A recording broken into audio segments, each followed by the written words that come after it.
Have you ever wondered what it feels like to stumble upon something so powerful, so inexplicably yours, that the world as you knew it shudders ever so slightly?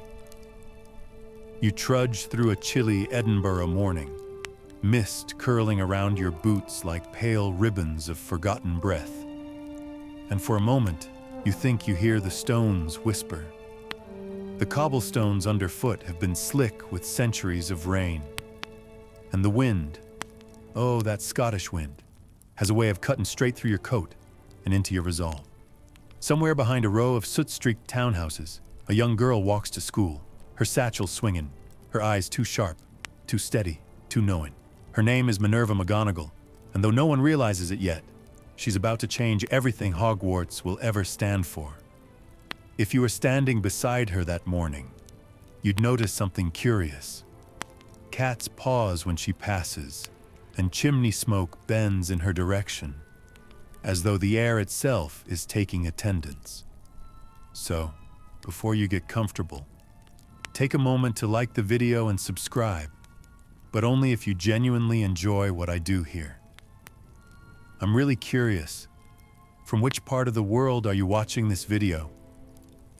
Write your country in the comments. Let's see how far this little story has traveled.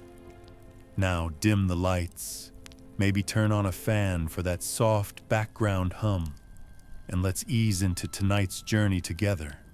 You follow young Minerva as she crosses the worn stone bridge over the water of Leith, her breath coming out in quick, foggy bursts that look almost like wisps of magic escaping too early.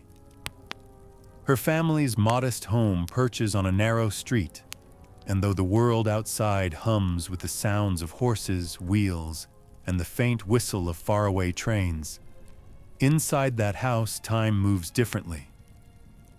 Her father is a stern Presbyterian minister, a man who believes that miracles stopped happening centuries ago. And her mother, well, her mother has never truly stopped believing. That's the first contradiction you learn about Minerva's life. Her family is a quiet storm, half faith, half magic, both colliding in a silence that creaks louder than words ever could. Sometimes at night, you'd catch her mother staring at a flickering candle just a little too long, whispering a name she never explains. You can feel that tension in the air, magic hiding in plain sight, waiting for the right moment to declare itself. The morning lessons in the parish schoolhouse are ordinary enough, though Minerva's eyes dart toward the window every few minutes, watching a gray cat slink across the yard with uncanny attention. There's a restlessness in her, a kind of knowing that this life, this ordinary gray drizzle of ours, isn't meant for her.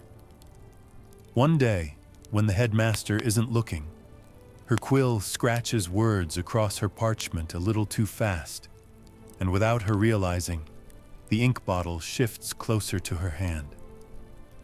It's a small thing, just an inch, but it makes her heart hammer. Later that evening, she tries it again. Only this time, her father's Bible falls open on its own, as if to remind her who's in charge. Historical fact has it that Edinburgh in the late 19th century was one of the most religious and superstitious cities in Britain, a place where science and faith still argued over every unexplained flicker. In that kind of world, a child who could move things with her mind might as well be branded by both heaven and hell. Still, Minerva learns early to hold her secrets close. She listens when her mother warns her never to use her gift where others might see, and she obeys. Almost. On one crisp morning, when a local boy mocks her accent, his shoelaces knot themselves so tightly that he topples headfirst into a puddle. It's an accident, of course, though Minerva doesn't look especially sorry. A quirky little fact that scholars still like to debate is whether early magical children subconsciously shape reality based on emotion, or whether the magic itself tests them, like a teacher setting impossible homework. In Minerva's case, the evidence points both ways. You can't quite tell who's in charge, the girl or the power she carries like a second heartbeat. And as the years pass, she begins to sense a strange pattern. Every time she feels joy, something nearby hums with life. A broken pocket watch ticks again. A stray cat appears at her window. A dying flower straightens its neck as if stretching toward her laughter. Yet each miracle comes with guilt, because she's been raised to believe that the miraculous should stay buried. There's something deeply lonely about that. A kind of childhood where even wonder feels like a sin. You almost want to step into the scene, tell her it's okay, that one day this wildness inside her will have a name, a school, a home. But for now, she walks alone, under skies that never seem to clear. There's an old superstition from the Highlands that says certain children are born between storms, not quite of one world or another, and that their lives will be filled with both awe and sorrow in equal measure. Minerva fits that prophecy so perfectly, you'd think it was written just for her. Each time she passes her father's church, she looks up at the steeple, half expecting it to crack like lightning under the weight of her thoughts. Sometimes she even dreams of flying, not in an airplane, but freely, with the rooftops rushing beneath her feet. It's the kind of dream that feels too real, like a memory she hasn't earned yet. And so, the Edinburgh wind keeps blowing, cold and relentless, whispering through the chimney tops and across the Firth of Forth, carrying with it a name that's already becoming legend. You watch her pause by her front door, her hand hovering over the knob, as if she senses the invisible tremor of destiny pulsing just beyond the wood. She doesn't know it yet, but that small, ordinary threshold marks the edge between two worlds, the one that raised her and the one that will soon claim her. The air tightens, the candle flickers, and somewhere in the distance, you swear you can hear the faint rustle of parchment and owl wings slicing through the fog. Something is coming, and it's coming for her dot. You wake again in that same narrow Edinburgh street, only now the light has changed. Not morning, but evening, that peculiar hour when chimneys breathe and every window seems to hold its own private fire. Inside the McGonagall home, the walls are lined with books that smell of dust and duty, hymnals stacked neatly beside a clock that always runs 3 minutes slow. It's the kind of house where silence has weight, where even laughter feels like it needs permission. You can almost taste the tension that lingers between Minerva's parents. A loving mother who hides her wand beneath the floorboards, and a father whose sermons warn against unseen temptations. You might think that kind of household would stifle a child's imagination, but Minerva's doesn't shrink.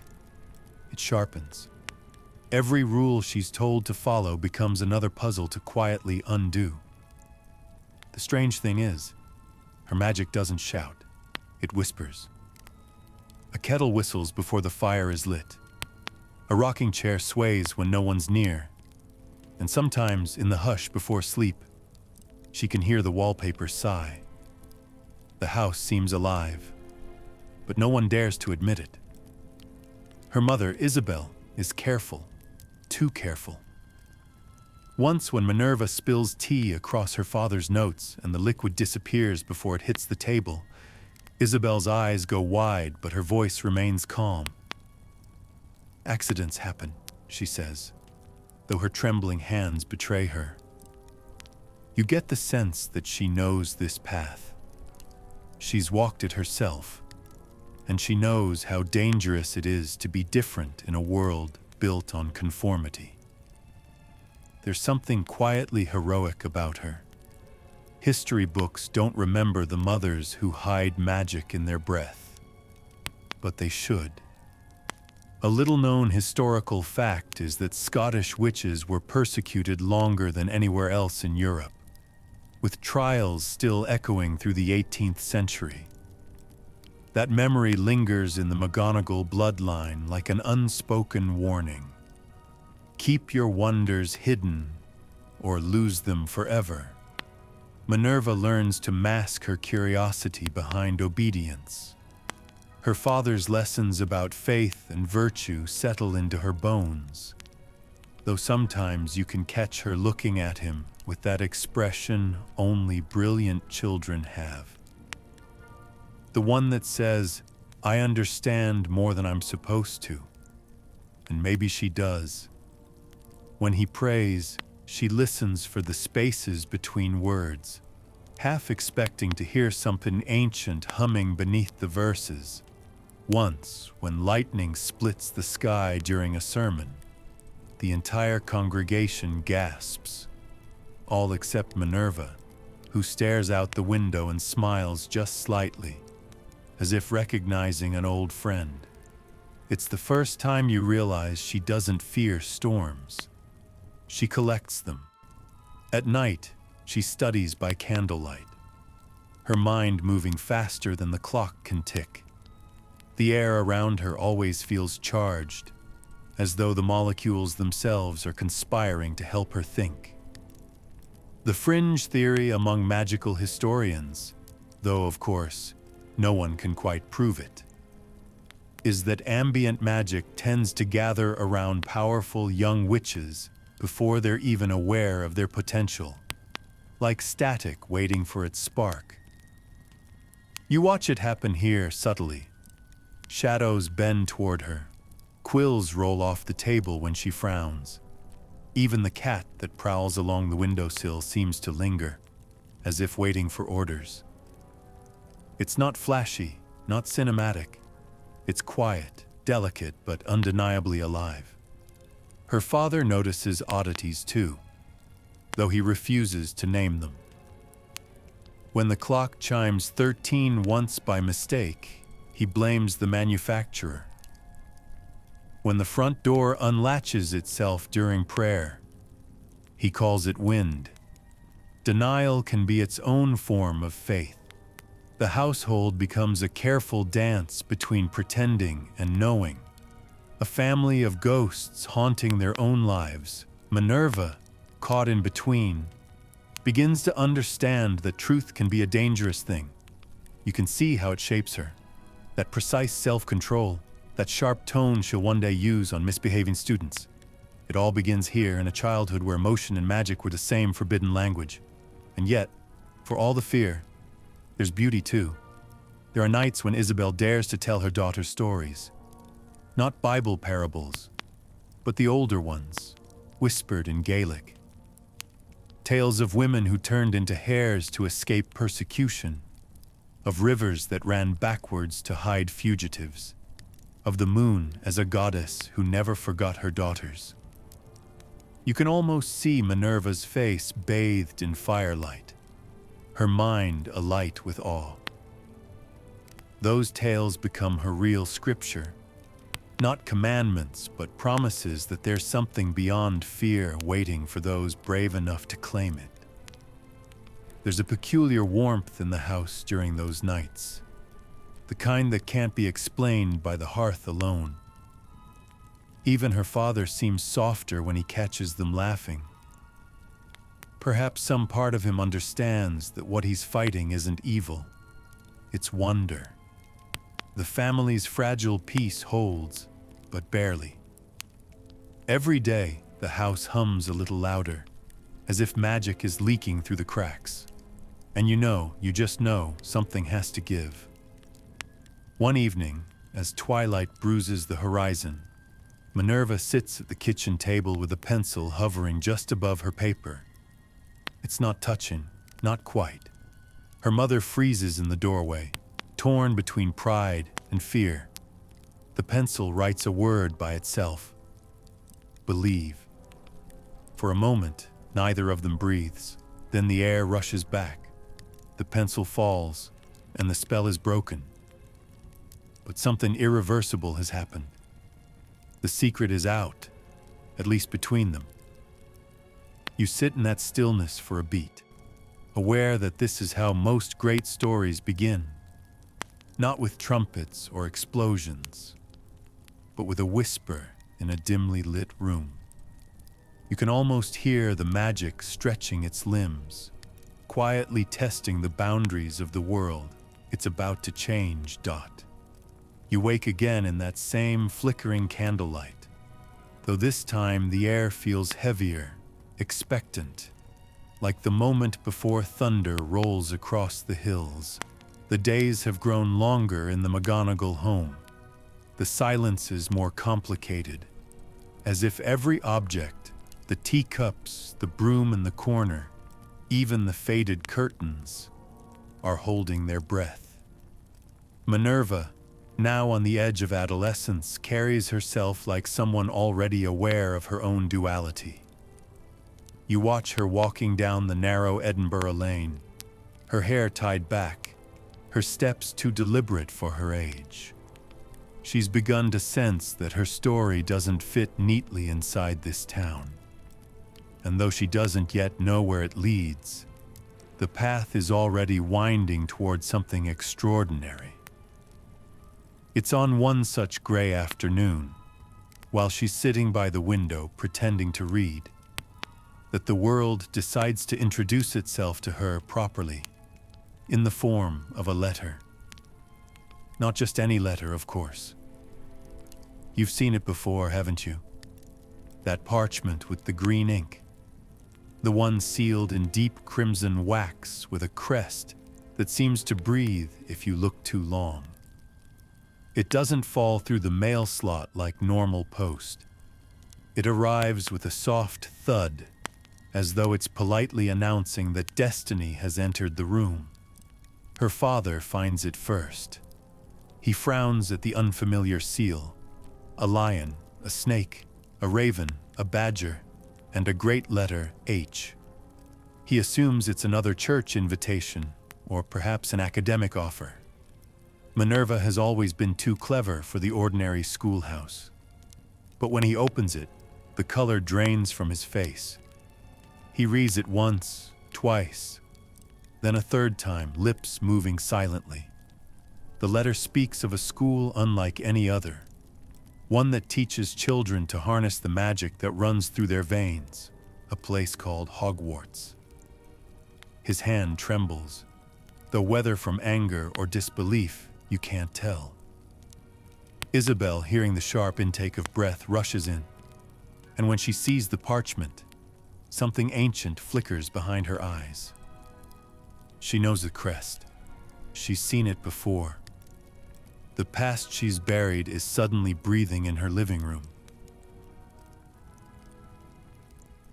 You watch as the quiet argument unfolds, too soft for the neighbors to hear, too fierce for a child to endure. Isabel insists that Minerva deserves to know what she is. Her father insists that faith alone should define their lives. Their voices clash like thunder and hymn in the same breath. It's one of those moments that feels bigger than the room itself, as though two worlds are colliding, using love as their battlefield. Minerva stands between them, the letter trembling in her hands, and in that moment, she doesn't cry or plead. She simply looks down at her name, written in emerald ink, and knows deep in her bones that she's already chosen. Historical records, the ones buried deep in Hogwarts archives, note that Minerva's letter arrived during the first week of July 1947, a time when post-war Britain was still rationing sugar, ink, and even belief. That tiny detail makes it almost poetic. A girl raised between faith and magic receives her invitation to the impossible at a time when the world itself was trying to believe again. That night, after her parents retreat into uneasy silence, Minerva sits by the window, clutching the letter. The moonlight spills across her desk, and she traces the embossed crest with her fingertip, half expecting it to pulse under her touch. She doesn't understand all the words, transfiguration, potions, herbology, but each one feels like a key sliding into a lock. She hears an owl hoot outside and, on impulse, opens the window. The cold air rushes in, but so does something else. A feeling of being seen. You know that sensation, don't you? That odd blend of fear and relief when something you've always suspected about yourself is finally confirmed. She whispers, "Hogwarts," just to test how it sounds on her tongue. The word hums back to her like an echo from a faraway mountain. Isabel comes to her room just before dawn, her expression softer than it's been in months. She sits beside Minerva, smoothing her daughter's hair back with trembling fingers. There's a quiet resignation there, the look of a mother who knows she can't protect her child from her own destiny. "It's time," she says, and for the first time, she tells Minerva her own secret. That she too once walked the moving staircases of Hogwarts, that she once sat beneath a ceiling enchanted to mirror the sky. Minerva listens, wide-eyed, realizing that her mother's hidden strength came not from denial, but from survival. It's the first time she truly understands that being extraordinary doesn't mean being safe.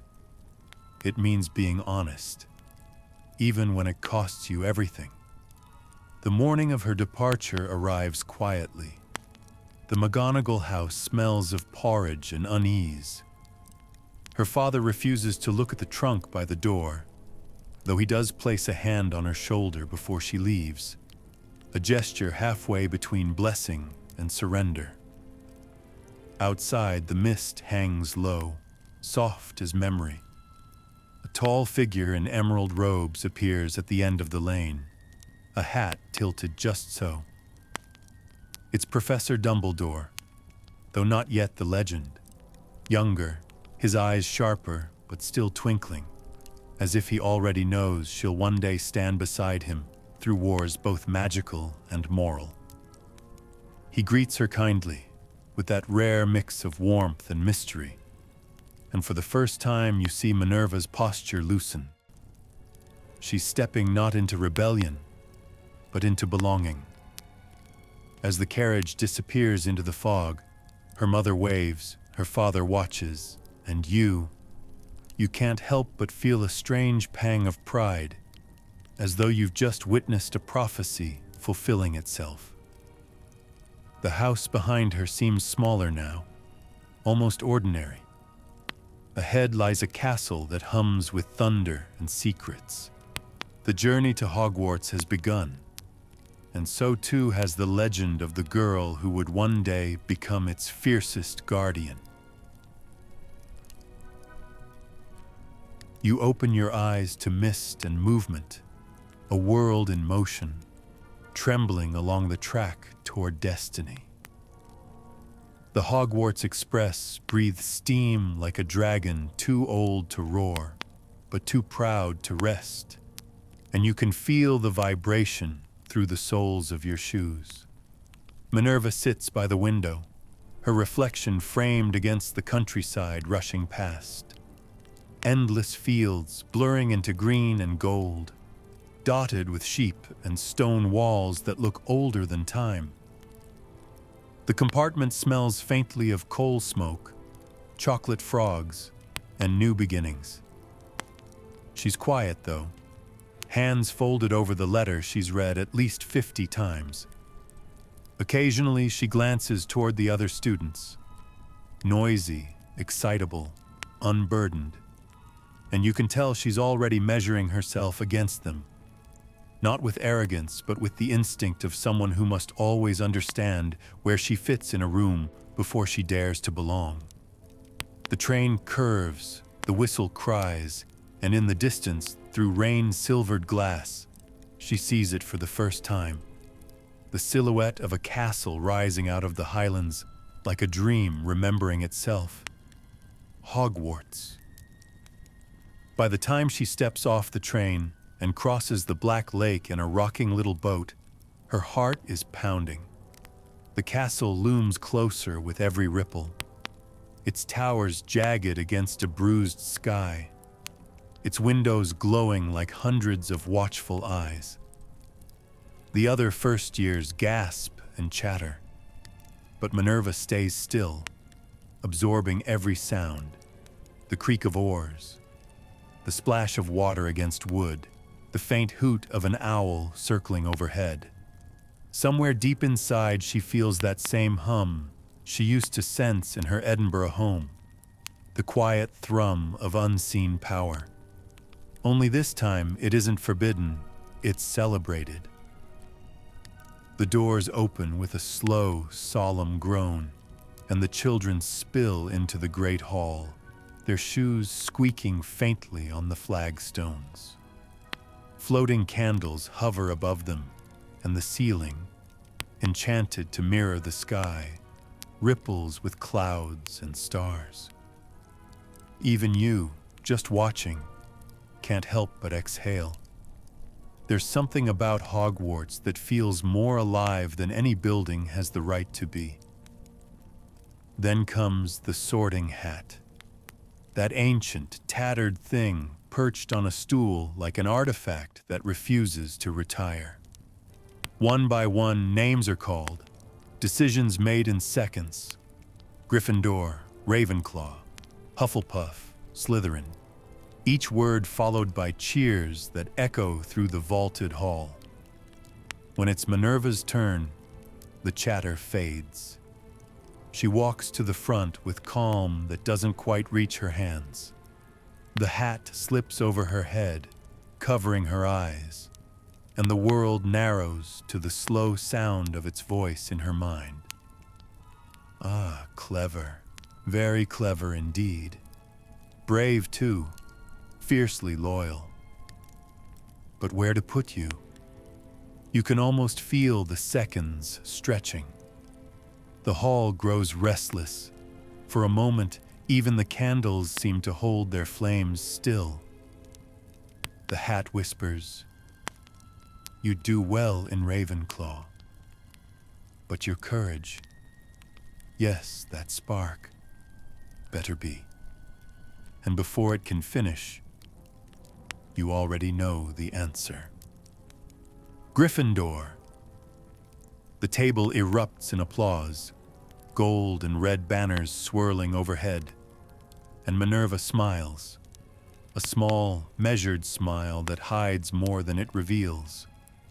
She sits among her new housemates, listening to the laughter, the clinking of goblets, the rustle of robes.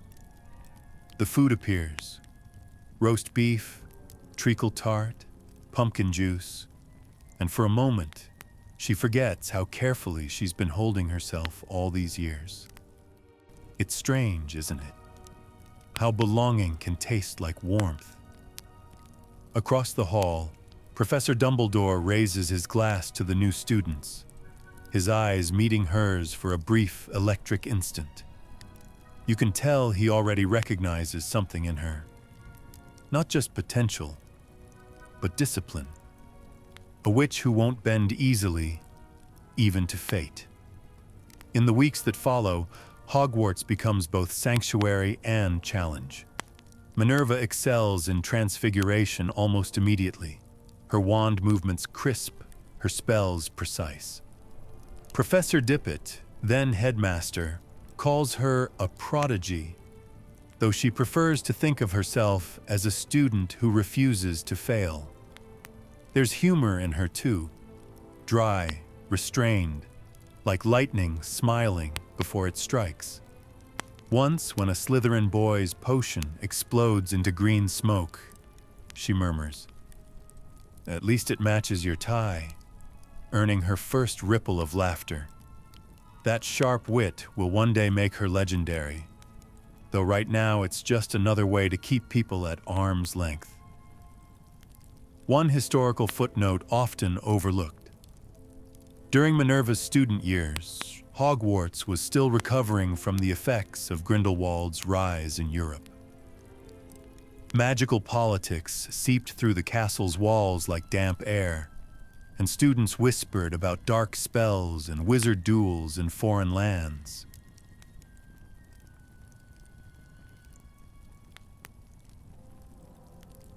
The debate among historians is whether that tension forged Hogwarts' greatest generation of defenders, or whether it scarred them before they ever held a wand in earnest.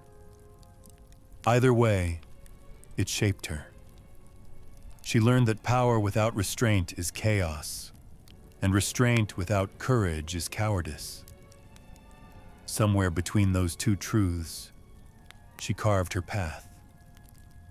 And yet, there are moments of softness, too. The scent of parchment and ink late at night. The hum of the castle when everyone else is asleep. The gentle snores of her dorm mates curled under crimson blankets. You can almost feel it, that deep, secret contentment that comes from knowing you are exactly where you're supposed to be. Still, even amid the warmth, a question lingers. What kind of witch will she become? The kind who bends the rules, or the one who writes them? You can't quite tell yet, but you sense that whichever path she chooses, it will shake Hogwarts to its stones. As she walks back to the dormitory that night, her footsteps echo softly against the stairs that move just slightly beneath her, as though the castle itself is whispering, "Welcome home, Professor." The future doesn't know her name yet, but it will. You wake in the heart of the castle itself, beneath the great stone arches that hold up centuries of laughter, heartbreak, and magic. The air smells faintly of candle wax and chalk dust, and you can almost hear the faint scrape of quills in 100 classrooms above you. Minerva McGonagall has been at Hogwarts long enough now to move through its corridors with quiet purpose, her robes brushing against the walls as though the stones themselves step politely aside. The girl who once trembled at the edge of the Great Hall has become something else, sharper, calmer, a figure who measures the world with the same precision she uses to measure her spells. Her professors adore her diligence, though a few whisper that her intensity could curdle into stubbornness. You suspect they're right, but then again, the future doesn't remember the obedient ones. It remembers the ones who push. Her favorite classroom is Transfiguration, the one that smells faintly of smoke and potential. Rows of students sit before matchsticks that twitch under their gaze, desperately trying to become needles. Minerva, however, seems to breathe the process rather than study it. A tap, a whisper, a flick of her wand, and there it is, gleaming silver under the sunlight. The first time she succeeds, she barely smiles. Instead, she studies the transformation as though cataloging the laws of creation itself. That, more than talent, is what defines her. She treats magic like language, one that deserves grammar, not chaos. Precision, Professor Dippet once tells her, is the courtesy of the gifted. She carries those words for life. Still, she isn't all discipline. Sometimes, late at night, she sneaks into the courtyard to watch the stars shift above the towers, whispering questions to herself that not even magic can answer. One afternoon, her friend Elspeth, all curls, chatter, and mischief, convinces her to join a prank against a pompous fifth year who insists girls can't handle advanced charms. They hex his quill to shout rude poetry every time he writes his name. It's silly, harmless fun, and for once Minerva laughs until she nearly drops her wand. The next morning, of course, the prank is discovered, and the culprit list is short. When the head of house asks her directly if she was involved, she hesitates only a moment before confessing. "I was," she says evenly, "and I'd do it again if he repeats his opinion." It earns her detention, polishing suits of armor by hand, but also a rare smile from Professor Dumbledore, who happens to walk by. "Rebellion," he says quietly, "isn't always disobedience. Sometimes it's just a reminder that rules exist to be examined." You can see that moment plant something in her. The idea that authority, when used wisely, is not the enemy of freedom, but its guardian. There's a historical tidbit worth noting here.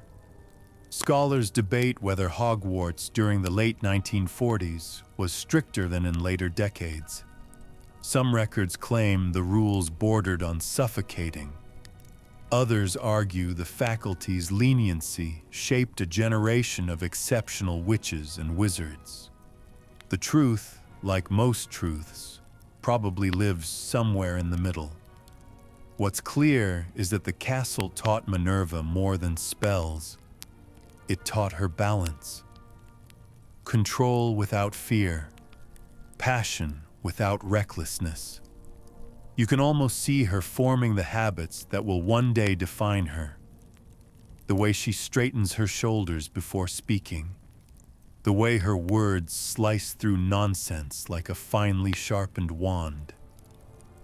But not every lesson at Hogwarts comes from books.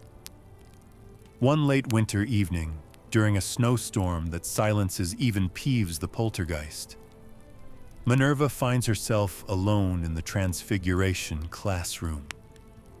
The fire crackles softly, the air humming with latent magic. She takes a deep breath and points her wand at a small wooden box, murmuring a spell she's not technically supposed to know yet. For a moment, nothing happens. Then the box ripples, melts, reforms. A cat. A perfect tabby with markings identical to her own eyes. It blinks, stretches, and then disappears as quickly as it came. She's not frightened. She's exhilarated. For the first time, she realizes she hasn't just changed something. She's changed herself. The skill will take years to master, but that was the night Minerva McGonagall began walking the path of the animagus. A quirky little piece of Hogwarts folklore insists that every animagus's first accidental transformation leaves behind a trace, a faint shimmer of their true form, visible only to those who know what to look for. Whether that's true or just romantic nonsense, no one can say. But sometimes, when she passes a mirror, the glass flickers slightly, as if catching a glimpse of fur and flicking tail, before settling back into reflection. Minerva never tells anyone. Some magic, she decides, deserves to remain intimate. Of course, her quiet rebellion doesn't end with secret spells. She challenges teachers, questions traditions, and occasionally debates with Dumbledore himself, though always respectfully. He seems to enjoy her arguments, like a mentor watching his own reflection sharpen. Wisdom, he tells her once, isn't about knowing everything. It's about knowing when to be wrong. She doesn't fully understand it then, but she stores the phrase away for later, because that's what Minerva does. She collects wisdom like other people collect sweets. By the time her 7th year arrives, she's a prefect, then head girl, and a name spoken with both admiration and wariness. She has no idea yet how much of her future will revolve around these very halls, nor how the woman she'll become will one day defend them with everything she has. For now, she's still just a student. Brilliant, intense, alive, standing at the edge of adulthood, unaware that her next lesson will have nothing to do with magic and everything to do with the fragility of the human heart. But that's for later. For now, she laughs softly to herself, her voice echoing through the stone corridors, and the castle hums back in quiet agreement. You stand beside her as the spring light filters through the ancient windows of the great hall, painting the floor in soft gold. The banners ripple faintly overhead, each one heavy with history.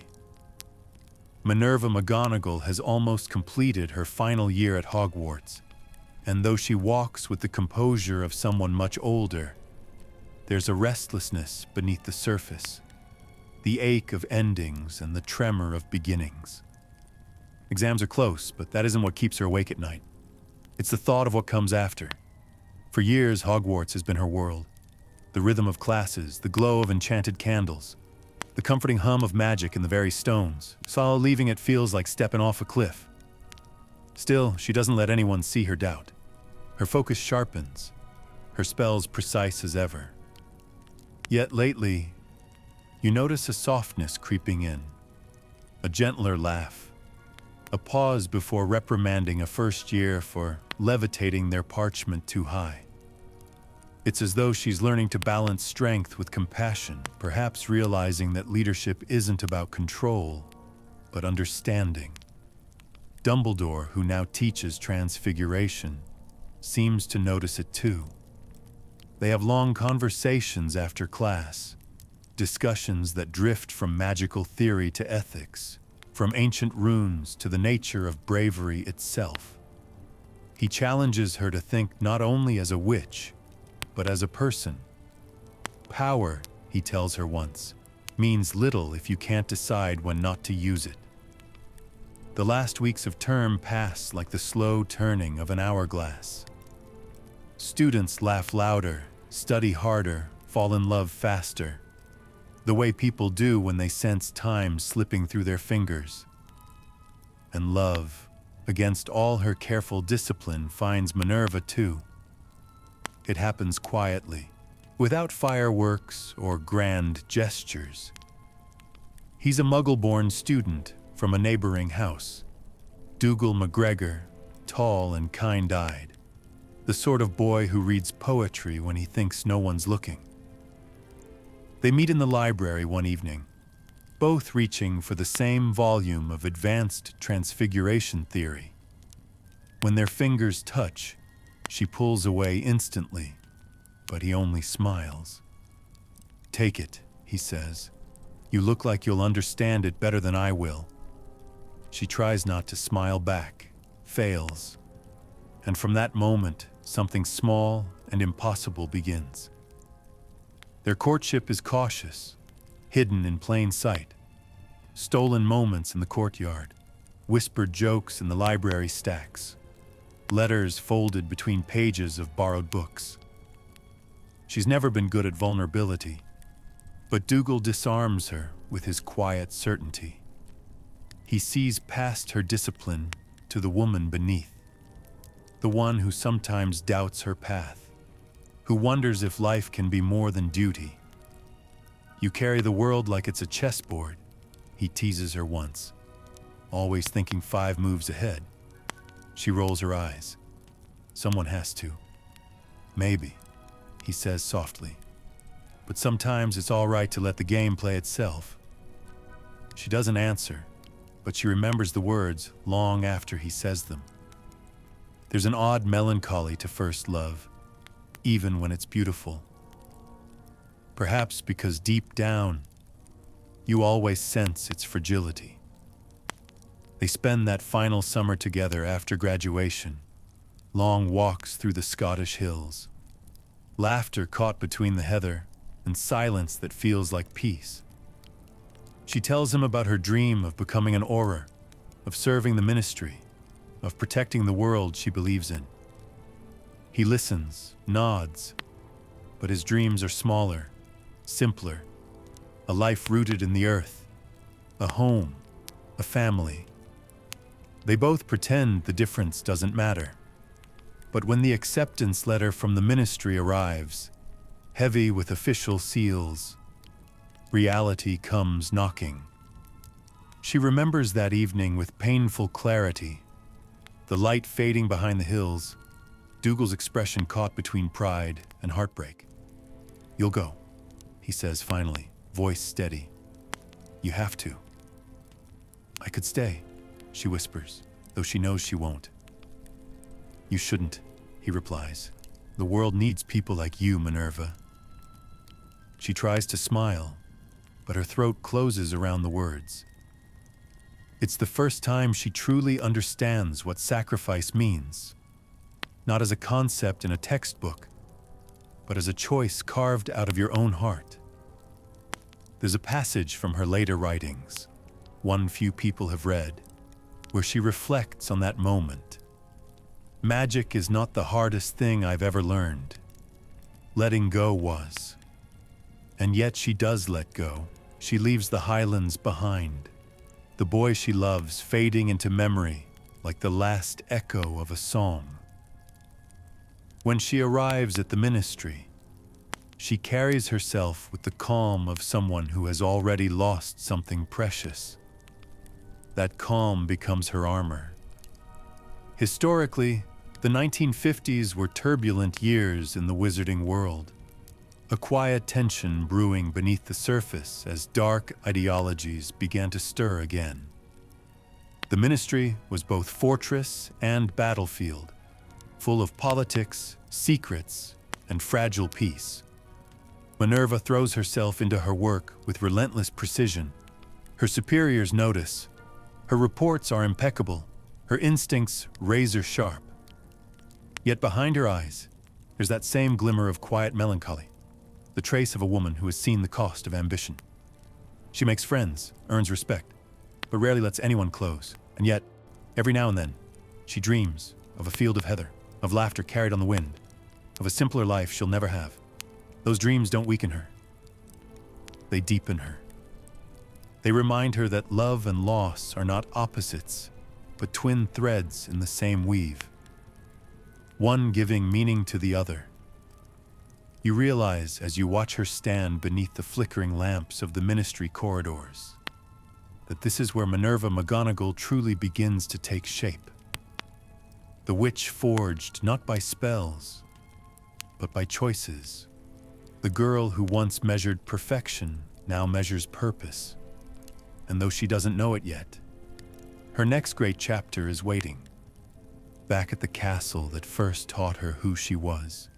You follow her into the dim corridors of the Ministry of Magic, where whispers echo like drafts between the stone columns.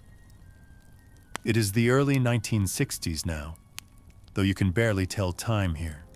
The lamps never dim, the parchment never stops rustling, and ambition hums like static in the air. Minerva McGonagall walks these halls with her usual precision, posture perfect, stride even, eyes sharp enough to make even the most confident auror pause mid-step.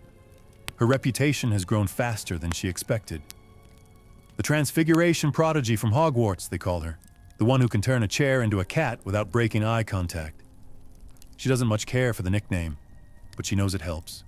In this world, strength is a language, and she speaks it fluently. Still, the ministry's polished brass and bureaucratic smiles wear thin. The work is endless: reports, patrols, hearings, threats. Some are small: smugglers, rogue charms, the occasional cursed artifact. Others whisper of something darker rising again, of families rallying under old banners, of a name people dare not yet speak aloud. You feel it too, that subtle shift in the air, that faint unease that prickles the back of your neck. Magic, once wondrous, is starting to feel dangerous again. And amid that growing tension, Minerva begins to question not her skill, but her place. She realizes that even good institutions can lose sight of what truly matters. It's Dumbledore who finds her first. One rainy evening, He appears in her office doorway, hat dripping, half-smile hidden under his beard. "You're wasting yourself here," he says simply. She looks up from a stack of paperwork, eyebrows arched. "And what would you suggest, sir?" He chuckles softly. "Come home." The word hits her harder than any spell. Hogwarts. She hasn't stepped foot there in years. "I'm assembling something," he continues. "A circle of people who still believe that the right thing must be done, even when it isn't popular. The world is darkening again, Minerva. I'd rather face it beside people I trust." He doesn't say the word war, not yet, but you can hear it unspoken, heavy in the air between them.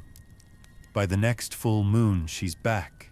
The castle welcomes her not with fireworks, but with silence and soft candlelight, as if it, too, had been waiting. She takes up the post of transfiguration teacher, stepping into the role with a mix of reverence and resolve. And though her classroom is full of laughter and levitating teacups, something deeper hums beneath the daily lessons. Because at night, when the portraits sleep and the corridors quiet, Dumbledore's circle meets in secret. The Order of the Phoenix, a name that sounds poetic until you realize what it truly means. Rebirth through fire. Their meetings are small at first. Dumbledore, Minerva, a young Auror named Moody with both eyes still intact, a few idealists from the ministry, a handful of students too stubborn to ignore the gathering storm. They share information, devise plans, argue strategy. Sometimes they laugh, sometimes they cry, and sometimes they sit in silence, listening to the wind batter the castle walls, wondering if they'll still be here in a year. You can feel the tension tightening with each passing night. The enemy is growing bolder. There are reports of disappearances, strange marks on walls, and whispers of he who must not be named gathering followers. History books later will call it the First Wizarding War. But in these early days, it's just dread wearing many faces. Minerva is not the loudest voice in the Order, but she's the firmest. When tempers flare, she cuts through the noise with logic so sharp it leaves no room for ego. When morale wanes, she steadies them with simple acts. A hand on a shoulder, a quiet word, a pot of tea that appears exactly when it's needed. Once, when a young member doubts himself after a failed mission, she tells him, "Bravery isn't about winning. It's about showing up again after you've lost." You watch him straighten his shoulders, a little of her strength seeping into him. That's her magic. Not just transformation of objects, but of people. Outside the castle, the war escalates. Entire families vanish overnight. Fear becomes a common language. Even the Muggle world feels the tremors. Strange weather patterns, blackouts, unexplained deaths. Scholars will later debate whether these magical conflicts really ripple into the non-magical realm.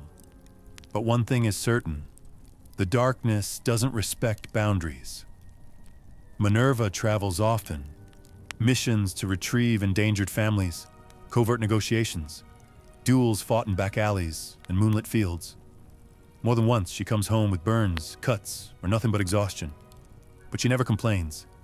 She writes her reports, drinks her tea, and goes back out again. One night, after a particularly brutal skirmish, she and Dumbledore stand on the astronomy tower, gazing at the storm breaking over the mountains. "Do you ever think it'll end?" she asks quietly. He doesn't answer right away. "Everything ends," he says finally. "Even fear. Even this." Lightning flashes, and for a moment you see her profile illuminated. Calm, fierce, unyielding. You realize she's no longer the girl who once hesitated at a Sorting Hat's whisper. She has become something larger, a constant. There's a little-known tidbit among historians. During those years, Minerva was offered the position of head of the Department of Magical Law Enforcement, the youngest candidate ever considered. She refused.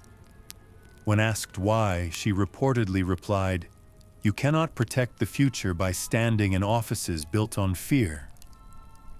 The comment was quietly removed from the official record, but the sentiment remains. She didn't want titles, she wanted change. By the war's end, the Order suffers terrible losses, but Voldemort falls, temporarily. The survivors return to Hogwarts, scarred but resolute. For Minerva, there's no triumph, only quiet grief. She buries names, writes letters to families, tends to the living. And when she finally sits alone in her classroom, the familiar scent of chalk and spellfire around her, she closes her eyes and exhales. The war is over, but peace, she knows, will never feel quite the same again. You wake to the sound of quills scratching, the echo of laughter in the corridor, and the faint scent of parchment and polished wood, the unmistakable rhythm of life at Hogwarts restored. It's the 1970s now, and Minerva McGonagall, once the youngest professor in the castle, is now its unshakable cornerstone. Her office glows with morning light filtered through stained glass, casting crimson and gold across her desk. A stack of essays awaits her attention, but before she lifts her quill, she allows herself one moment to gaze at the view. The forbidden forest rolling in mist, the Quidditch pitch empty, silent, perfect. She's home again, and though the scars of the First Wizarding War linger, she's found purpose in the simplest act of all, teaching. Students fear her, of course. They whisper her name in the same tone they'd use for a particularly strict potion or a dangerous charm. "Professor McGonagall," they say, as though it's a challenge and a warning in one. But beneath the stern exterior lies something gentler, a quiet, relentless care that wraps itself around every student who walks through her door. You watch as she corrects a miscast charm with an effortless flick of her wand, the teacup reforming itself mid-air, and instead of anger, there's the faintest hint of a smile. Transfiguration is an exact science, she reminds them, but even science forgives the occasional mistake. It's her way of saying, try again. Her reputation grows beyond Hogwarts now. She becomes deputy headmistress, advisor, mentor, voice of reason in a school that is part sanctuary, part battlefield of hormones and hidden magic. The new generation looks up to her. Lupin, Black, Potter, Evans, each drawn by her fairness, her fire, her refusal to yield even when it's inconvenient. She teaches them how to hold a wand properly, yes, but also how to hold themselves with dignity. When James Potter turns a class into chaos one afternoon by transfiguring his friend into an armchair for a laugh, she doesn't yell. She simply fixes him with that signature stare, the one that could stop a rampaging troll, and says, "If you're going to be a chair, Mr. Potter, I suggest you be a sturdy one." The class erupts in laughter, and even James grins, but you see the lesson sink in. Power has consequences. Still, Hogwarts is not all peace and pranks. Beneath its stone floors, new tensions stir. Rumors begin again, of a shadow rising, of old marks reappearing. Dumbledore grows graver by the year, and though the students don't see it, Minerva does. Late nights in his office become routine, candlelight flickering as maps of names and alliances stretch across the table. "We've been here before," she says once. He nods, weary. "And we'll be here again." The question is, will we be ready? She doesn't answer, but her silence is its own promise. And so, she prepares the only way she knows how, by building people. She trains her students not just in transfiguration, but in resilience, critical thought, compassion. She knows most of them won't remember the difference between a porcupine and a pincushion spell 10 years from now, but they'll remember how she made them feel capable, even when the world told them otherwise. You can see it in how Lily Evans stays after class to ask about protective charms, in how Sirius Black's mischief softens into respect, in how Remus Lupin, quiet, tired, kind, finds in her a motherly steadiness he's long missed. There's one evening, years later, that remains legendary among staff: the night of the pumpkin pasty incident. Peeves, in a fit of boredom, had decided to enchant every pumpkin pasty in the Great Hall to explode in midair. Chaos followed, orange pulp raining from the rafters, shrieking students, utter bedlam. Dumbledore, instead of intervening, merely leaned back and watched, twinkle in his eye. McGonagall stormed in moments later, wand raised, expression cold as the North Sea. "Peeves," she said evenly, "you have exactly 5 seconds to undo this before I turn you into the filling." The poltergeist cackled and vanished. The room fell silent. Then, without warning, Dumbledore laughed, a deep, genuine laugh that filled the hall. McGonagall fought a smile and lost. For the first and only time, the students saw her laugh until tears formed in her eyes. That night, for all its chaos, became a small symbol of what Hogwarts really was, a place that endures, even through laughter and disaster alike. Outside those castle walls, though, the world is darkening again. The second rise of Voldemort creeps into headlines, then into homes. Minerva feels it in her bones before the prophet ever prints the first whisper. Students begin to vanish after graduation. Familiar names die young. Dumbledore resumes his role as commander of the Order. And once again, she stands beside him. Older now, wiser, but no less fierce. Scholars later debate whether Hogwarts was ever truly safe during these years. Some say it was protected by Dumbledore's power, others by McGonagall's unbreakable will. Either way, the school stands, and the children inside it sleep, because she never does. There's an overlooked bit of trivia from this era. During the Triwizard Tournament preparations, long before Harry Potter's time, Minerva drafted an internal reform plan for student safety protocols that was so strict, even the ministry found it excessive. She replied with a single note: "Safety is not excessive when you are the one responsible for other people's children." The report was quietly shelved, but her words became unofficial policy anyway. That's the kind of power she wielded, not from authority, but from earned respect. By the dawn of the 1980s, Hogwarts feels both eternal and fragile. The Great Hall still glows each morning, but the shadows seem longer now.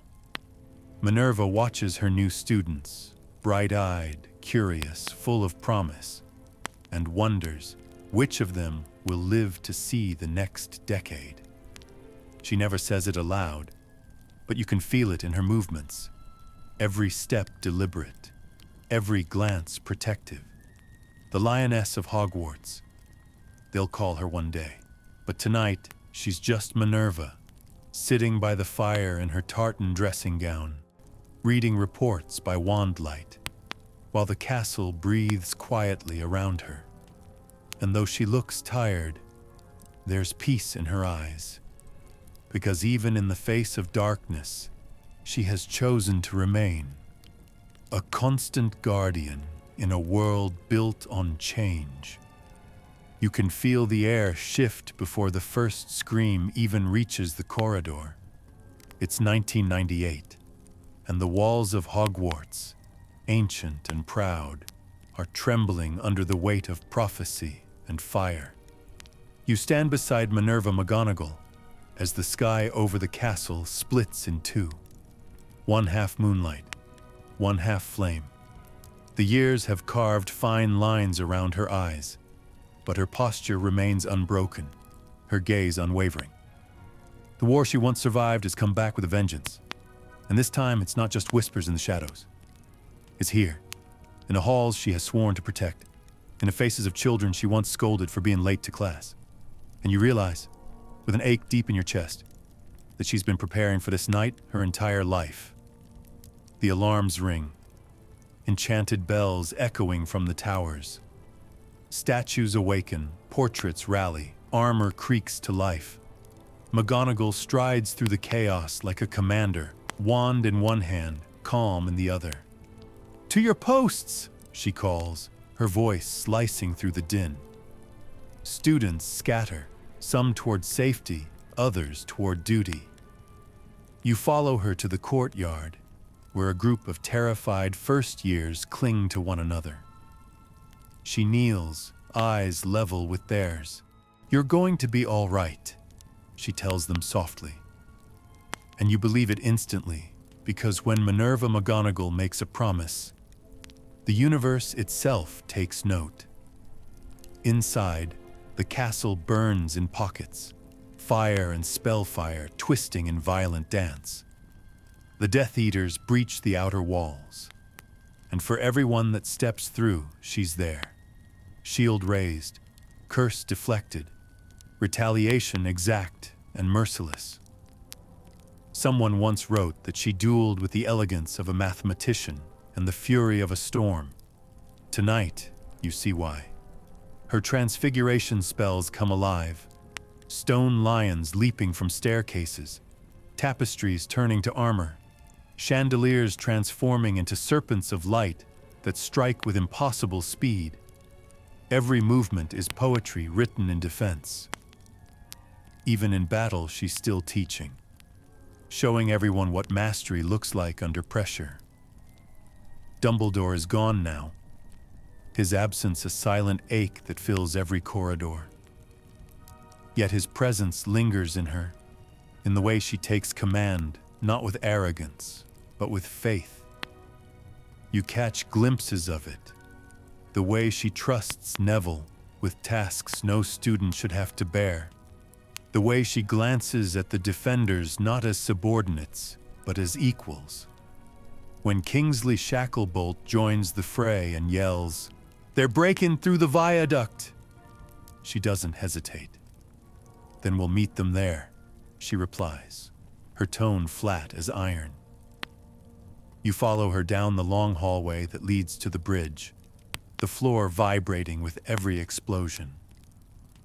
For a moment, she pauses, turns to you and says quietly, "Remember this. Courage doesn't ask if it's ready." Then she moves forward, faster than you thought possible. The battle rages for hours that feel like centuries. You see flashes, Flitwick summoning barriers of wind, Sprout unleashing carnivorous plants from the greenhouses, Hagrid's roar echoing through the courtyard. But wherever the fighting is fiercest, McGonagall is there.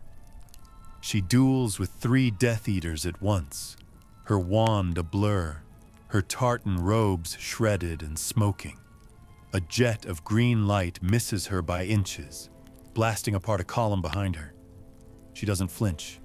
"You'll have to do better than that," she murmurs, and with a flick of her wrist, the attacker is disarmed, his wand turned into a harmless puff of feathers that scatter across the stones. Even war in her hands becomes art. There's a moment, a quiet, fleeting one, when the fighting slows. She stands on the steps of the Great Hall, breathless, eyes fixed on the horizon where dawn should be, but isn't. Around her, the survivors gather, wounded, exhausted, defiant. "Hogwarts is still standing," she says, voice hoarse but strong. "And so are we." It's not a speech, not even an order. It's a statement of fact. and it ignites something deep inside everyone listening. Because when Minerva McGonagall believes you can endure, somehow, you do. Then Voldemort's voice rolls across the grounds like thunder, that terrible, hollow promise of mercy if they surrender Harry Potter. You see her expression harden, grief and fury twisting together. She's lost so many, colleagues, students, friends. And now this, he's not gone, she whispers, almost to herself. He's never gone. When Harry reappears, alive, impossible, and the final duel begins, she doesn't fight beside him.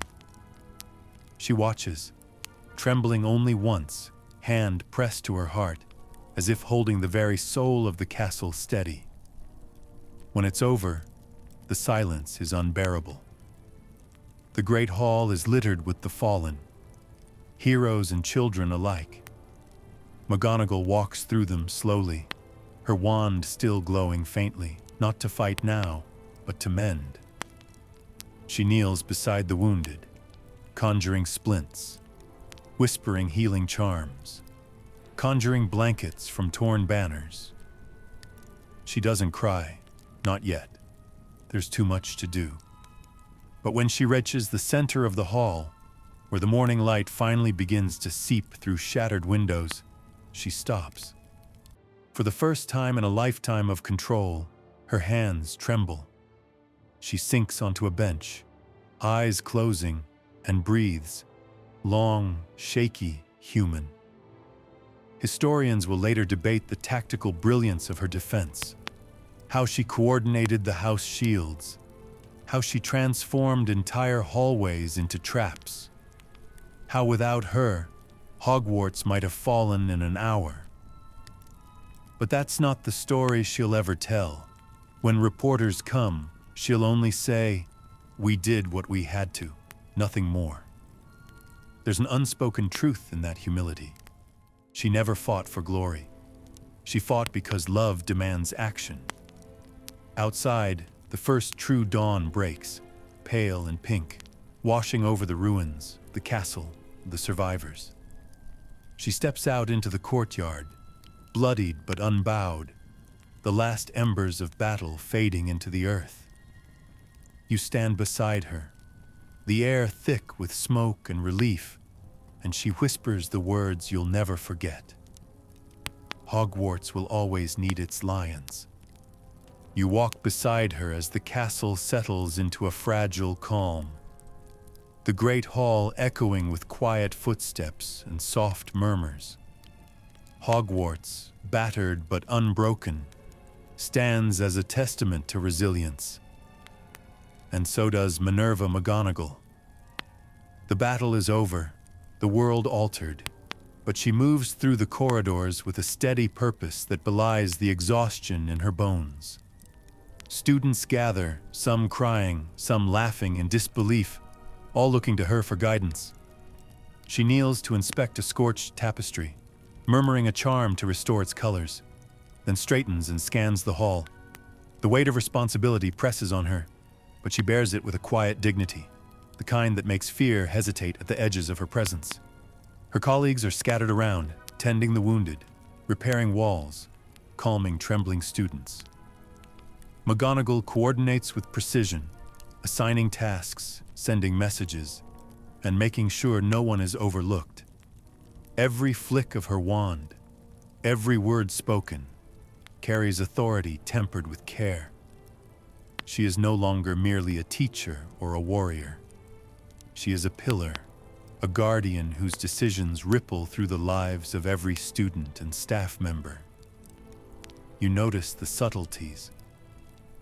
A gentle word to a frightened child, a hand placed lightly on a young Auror's shoulder, an approving nod toward a prefect who has shown courage beyond their years. Every act reinforces her presence, her commitment to Hogwarts and to the people who call it home. There's an uncanny serenity in her gaze as she steps outside into the early morning light, surveying the grounds where battles were fought and won. The air smells of wet grass and ash, the castle's towers rising proudly against a sky streaked with pale dawn. She allows herself a brief moment to exhale, feeling the pulse of the castle beneath her feet, alive, enduring, waiting for the next generation to walk its halls. You can sense a deep satisfaction in that breath, a quiet acknowledgement that despite all the terror and loss, the legacy of learning and protection continues. Her mind turns to the future, appointments, policy reforms, the care of students, and the lessons she must teach beyond the curriculum. The wizarding world will require her wisdom, her discipline, her unwavering sense of justice. She is aware, as always, that the tasks ahead may never end, that vigilance is perpetual. But she also understands the importance of patience and measured action. There's a rare lightness in her step now, a subtle joy in having survived the worst and seeing the beginnings of restoration. She moves through the courtyard, her robes whispering across the stones, and students follow instinctively, trusting her guidance without question. Amid this calm, Minerva allows herself a private reflection. The ghosts of loss remain, colleagues, friends, loved ones, and their absence is keenly felt. Yet she carries their memory as a source of strength, a reminder of why she fights and teaches, protects and guides. She recalls small moments, a mischievous grin from a student, the quiet triumph of a successfully cast spell, the laughter of children echoing through corridors that have seen so much darkness. These moments are her reward, her anchor, her proof that even in a world fractured by war, hope endures. There's a curious note in the historical record, a fringe detail often overlooked, that she once turned the entire staff room into a temporary aviary to rescue a flock of magical birds displaced during the final battle. Scholars debate whether this was strictly necessary or simply an eccentric indulgence, but it speaks to her character, fierce in duty, gentle in conscience, and never blind to the wonders that make life worth protecting. You can see it clearly now as she watches a phoenix soar across the courtyard, wings catching the first light. By midday, Hogwarts begins to hum again with life. Students cautiously return to classrooms, laughter tentatively resurfacing, the aroma of breakfast and fresh bread drifting from the kitchens. McGonagall patrols silently, eyes sharp but patient, correcting minor mishaps and offering quiet encouragement. The Order members linger, repairing and strategizing, but she keeps her distance, allowing them space while remaining ever present. Even in peace, her vigilance is instinctual, and that balance between firmness and care, authority and compassion, defines her leadership. The sun climbs higher, casting warmth across the scarred grounds, and for the first time in days, you notice a smile. Small, restrained, but undeniably hers. It is a smile born not of triumph alone, but of endurance, of witnessing resilience, of knowing that the children under her watch will carry the lessons of courage and responsibility forward.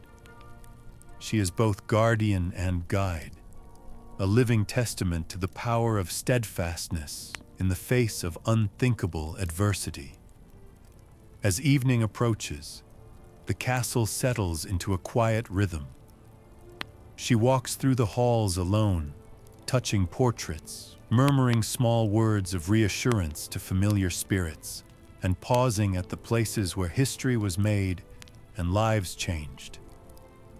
Every step is a meditation, a reflection of decades spent shaping and being shaped by the world she vowed to protect. And in that solitude, you realize that Minerva McGonagall's story is not one of mere survival or victory. It is a story of unwavering dedication, of the quiet strength that endures long after the battles have ended, of the human heart entwined with the magic it commands. The day fades slowly over Hogwarts, and the soft glow of twilight bathes the castle in gentle amber. You can hear the faint rustle of leaves in the forbidden forest, the whisper of wind through the towers, the distant hoot of an owl settling for the night. Minerva McGonagall moves quietly through the corridors, her presence a calm rhythm against the lingering echoes of chaos. The castle breathes with her, alive, enduring, patient. She pauses by the window of the great hall, letting her gaze drift over the grounds, imagining the laughter of students echoing across the stones in days to come. Every scar and smudge tells a story, each one softened by her care and steadfastness. As darkness deepens, the candles flicker softly, casting long shadows that dance gently on the walls. You feel the pulse of the castle beneath your feet, a steady heartbeat of history, magic, and memory. McGonagall settles into her office, wand tucked neatly into her robes, quill at rest, and for a moment, she allows herself a deep breath, the weight of decades pressing lightly against her shoulders, yet tempered by the satisfaction of a life devoted to purpose. Outside, the sky darkens to navy and silver, stars awakening one by one, each a quiet witness to the legacy of courage and care she has woven into the stones. In this stillness, there is comfort. You can almost hear her thoughts, a gentle murmur of reflection, pride, and tender vigilance. The battles, the losses, the victories, they all become part of the castle's memory, softened by her presence. And as the wind hums softly through the corridors and the night settles around you, you feel the lingering magic of Minerva McGonagall, unwavering, quiet, eternal. Hogwarts sleeps, protected not by walls or spells alone, but by the spirit of a witch who dedicated her life to its heartbeat. You exhale slowly, letting the calm settle over you. The story